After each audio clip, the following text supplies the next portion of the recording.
Welcome to Authentic Expressions. My name is Mige Klim. Today's video will focus on tools to strengthen self-care. Self-care is a deliberate and conscious decision to nurture your emotional well-being. Healthy self-care is an act of maintaining a healthy relationship with yourself to enrich your mind, body, and soul. The mindful practice of self-care allows us to acknowledge the validity of these needs and also to enhance our ability to live a connected, enriched, vibrant, and abundant life.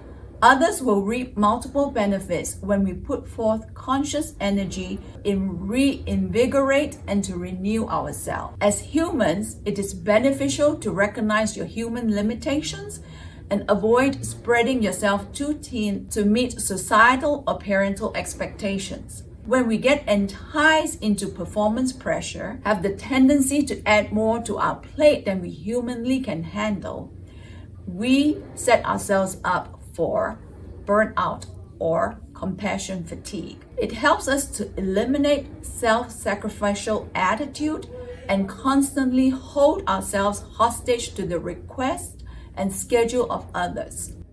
These demands can come from various sources like friends, family, church, social network, or even social media. It is beneficial to honor yourself solely by fulfilling obligations and commitments that's on your plate. It is hoped that when we have a sense of balance in our lives, we ignite, energize, and create space to connect to ourselves. This in turn will increase our meaning in life and our personal fulfillment.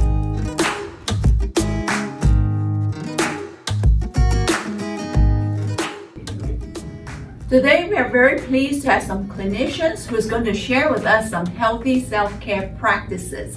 And I'm going to start with Deandra. Hello, my name is Deandra Crippen, and I'm a clinical therapist based in San Antonio, Texas. And for me, self-care is a major part of leading a healthy lifestyle. And lack of self-care can make it difficult for you to counteract those negative self-talk. It causes burnout. And it also makes it difficult for you to manage your emotions. And so some helpful tools that have been helpful for me to help strengthen those self-care tools is to first breathe, because a lot of times we forget to do that.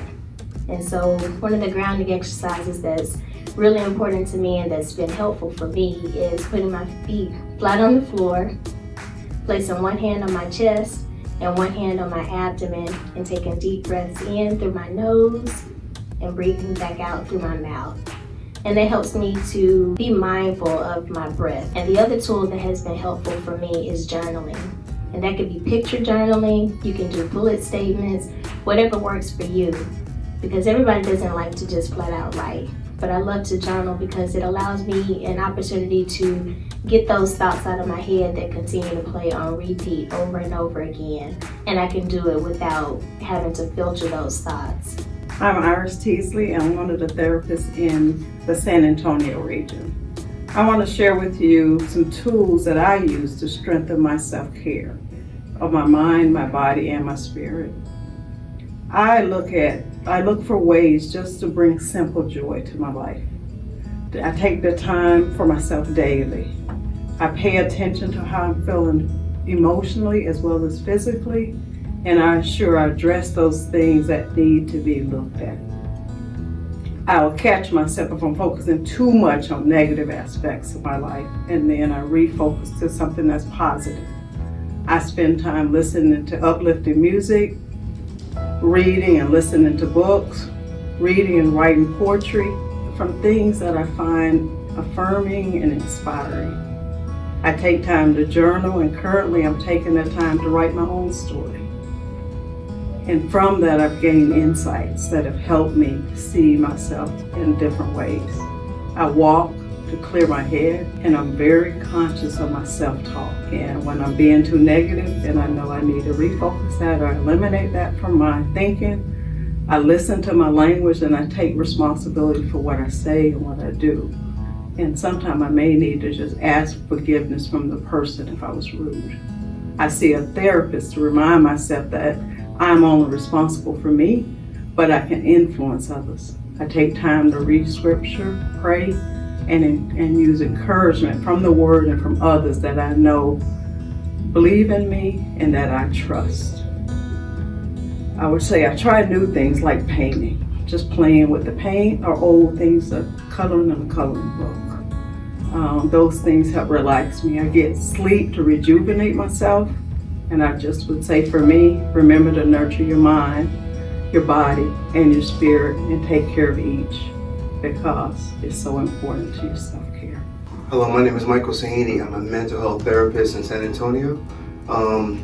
The tools I use to strengthen my self-care is, the first thing is physical activity. I walk every day, and in doing so, it helps me keep my mental alertness, keeps my energy up, and always keeps me in a positive mood. Another thing it does is it helps in my self-esteem, because trying to stay fit, and it reduces my stress and anxiety. The second thing I do to strengthen my self-care is I'm learning to play an instrument. And learning to do that, it's interesting because that also reduces my stress and anxiety. It combats any form of depression that may be coming up. My mind is always processing. It improves my memory function. That's scientifically, it reactivates your memory. And as you see this gray, I'm getting a little bit older, so my memory, I need to keep it sharp. It also teaches patience, because you have to practice and get it right. It's not as easy as you see the seasoned musicians doing. And lastly, it increases my mental sharpness, so it keeps me going every day. Hi, my name is Pamela. I'm a therapist here in San Antonio, Texas. For me, self-care is self-love, and often I forget it takes a back seat due to life events, forgetting about my own needs, desires, emotion, and physical health. So here are some few tools that I have been working on to strengthen the self-care, and one of them is to have firm boundaries. I have to have firm boundaries because it's one of the hardest things for me, since I'm learning through therapy that I'm a people pleaser. So I have to give myself a break. I also working on understanding and acknowledging that I have flaws, that I'm perfectly imperfect, and also changing the way that I talk to myself. I criticize myself a lot. So again, knowing that I have flaws, I'm not perfect, and that I need to reduce beating up myself, and also acknowledge my emotions, how I'm feeling, in order to be emotionally connected to myself and to other people. And again, therapy. That's the number one thing that has helped me with developing a good self-care routine. Hi, I am Marcy Heschel, and I am a clinician in the Houston region. And I think self-care is instrumental, and I think being aware of yourself in order to examine your learned behaviors and the results that you have in life is so important when it comes to self-care, because often we think that we get what we get in life because we do what we do. But ultimately we get what we get in life because we think what we think. So in order for us to focus on self-care, we need to have an awareness of our thoughts and our limiting beliefs behind things. So a couple of things I think are important in terms of self-care are, the first one is locus of control. So if you're familiar with the serenity prayer of knowing that the things that you cannot change, and then knowing the things you can change, and the wisdom to know the difference between them. Because really you have your external and your internal locus of control. And when I'm struggling, I take a minute to think about if I have control over the circumstances, and to try to identify the things that I do have control over, what my internal locus of control is in that scenario. Because I might not be able to change something that's happened to me, but I can change how I respond. Which brings me to my second piece of self-care, which is reacting versus responding and understanding the differences. Because reacting is when we impulsively behave. when something happens. We don't take a moment, whereas responding is when something happens and we pause. And in that pause, we take a moment to decide how we can best respond. So it's not as impulsive, it's not as emotional, it's more thought out. So just taking that moment for me is important.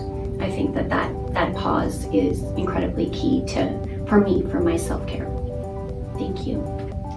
Hi, I'm Rob. I'm an LMFTA from Austin. Self-care is very important, and the most important part to me is emotional self-care. And being a man and dealing with uncomfortable emotions, it's hard for me to release, sadness or anxiety.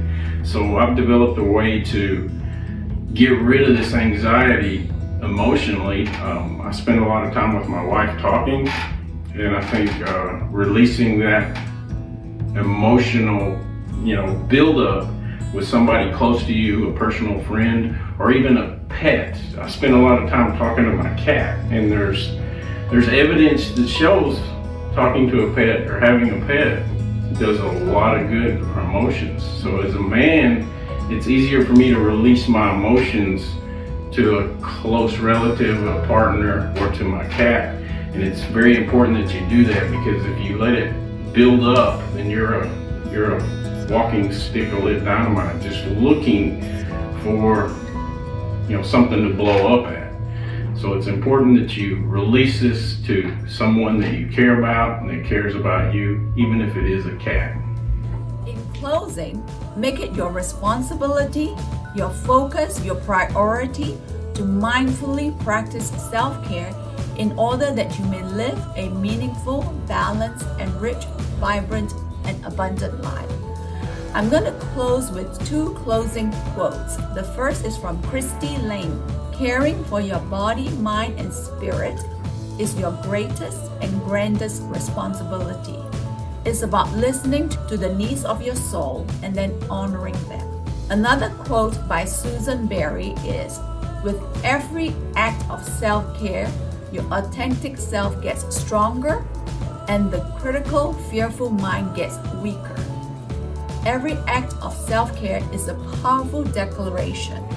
I am on my side each day. Thank you for watching my video.